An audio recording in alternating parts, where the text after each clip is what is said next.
हमारे सारे बड़े बुजुर्ग, आज जैसे कि हम सब लोगों को पता है, बाबा साहब भीमराव अंबेडकर की मूर्ति की स्थापना के लिए हम सब लोग इकट्ठा हुए हैं।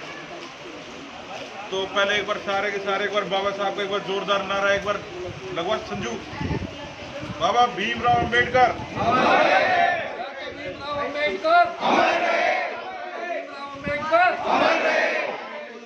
देखो, जितने भी हमारे महापुरुष रहे, सब लोगों ने जो मेन चीज़ थी वो किस चीज़ पे फोकस रखा है, भाई शिक्षा और स्वास्थ्य। जो सांस्कृतिक स्कूल है जो अभी आपके गांव के अंदर पास हुआ है, इसकी क्वालिटी, इसकी पढ़ाई आप लोग देख लेना कि आप जो इंग्लिश मीडियम टॉप से टॉप जो स्कूल के अंदर बच्चा पढ़ के आता है, उसकी तरफ भी आपके गांव के अंदर यहाँ से बच्चे पढ़ के निकलेंगे। एक तो ये मैंने आप लोगों को बोला था, पढ़ाई पीएचसी जो है, इतने इस इलाके के अंदर, इतने बड़े बड़े इलाकों के अंदर पीएचसी छूटी हुई है। पातली हाजीपुर के अंदर जो है पीएचसी जो स्वास्थ्य अस्पताल जो है, वो गांव के अंदर इतनी बड़ी जो व्यवस्था है वो आपके अपने हाजीपुर पातली के अंदर। तीसरी जो बात है कि भाई जो बच्चे पढ़ाई लिखाई भी करके और जो है बड़े भी हो गए, अब है उनको काम धंधा रोजगार की बात।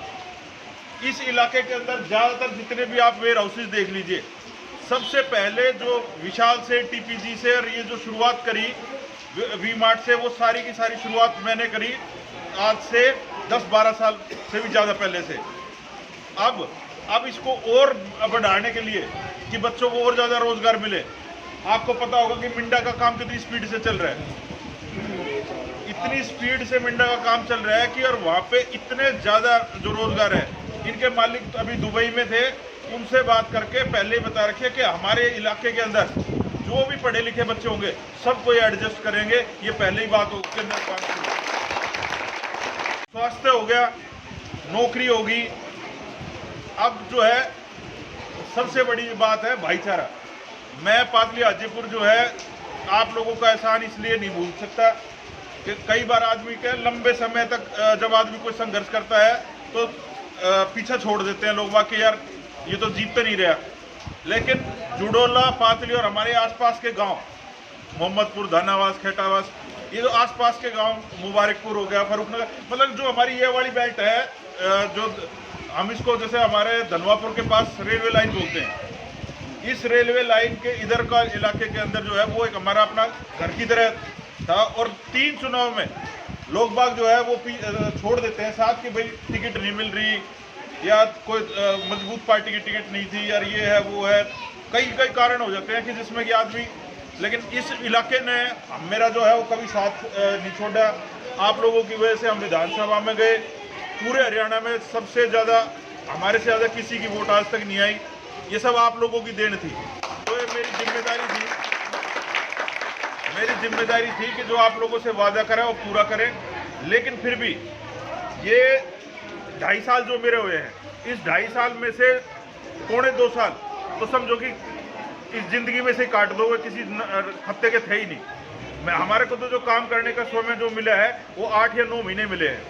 अभी भी मेरे काम में कोई विधानसभा कल से शुरू होनी है, सीएम साहब से जो है 7:30 बजे का आज का ही टाइम ले रखा है। सिर्फ पातली हाजीपुर में आना था, यहीं से चढ़ के ना भी सीधे केएमपी में चढ़ के मैं सीधा चंडीगढ़ ही जा रहा हूँ कि भाई कोई भी आराम नहीं करना किसी भी। हाँ, कुछ लोगों को ये शिकायत हो सकती है कि भाई आया जा कम रहा है।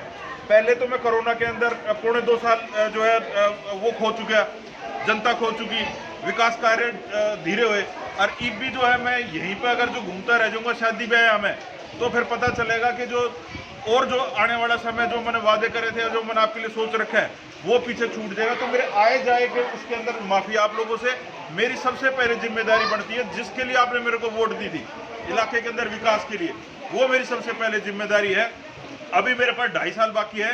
जो पिछली भी रड़क जो मेरे 2.25 साल खराब हो गए वो, और जो आगे आने वाली जो रड़क है, आप याद रखना मेरे टाइम के अंदर जो इस इलाके के अंदर मैं जो लाइन पार की बात कर रहा हूँ, वो काम कभी भी किसी भी एमएलए के टाइम में होया हो।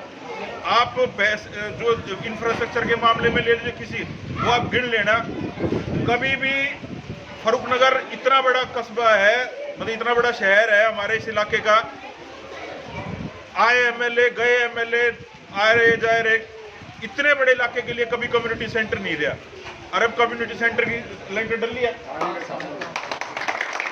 आप जाकर देखो, मतलब कि हमारे समय से कितने समय पहले एमएलए मंत्री बने, कम्युनिटी सेंटर जो है फारूकनगर में, फारूकनगर के इस हमारे इलाके के अंदर देहात की जनसंख्या शहर की तरफ 2-2 स्टेडियम है, तीसरे का जो है शिलान्यास हो चुका।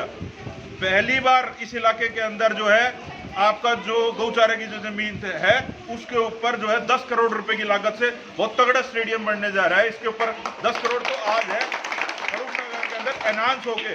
अभी मैं सरपंच साहब के साथ डिस्कस कर रहा था, ये तो लाइन से इस पार तो क्या वो काम अगर जो वो सिरे चढ़ता है वो तो पूरे हिंदुस्तान में ही कहीं नहीं है, वो भी आपके इधर ही। अगर लेकिन वो मैं इसलिए अभी जिक्र नहीं कर रहा वो, क्योंकि वो अभी इस विधानसभा में पता चलेगा कि भाई उसके अंदर जो है वो कितनी जमीन और वो उसका जो है वो हमारे पास होनी चाहिए।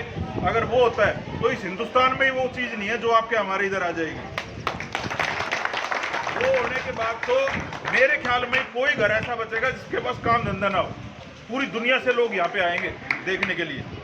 तो हर जो है तो वो जो आप लोगों को चाहिए उसके लिए बस ये है कि भाई जो है कोरोना का टाइम गया, ये किसी के बस में था ही नहीं, पूरी दुनिया के किसी के हाथ में नहीं था।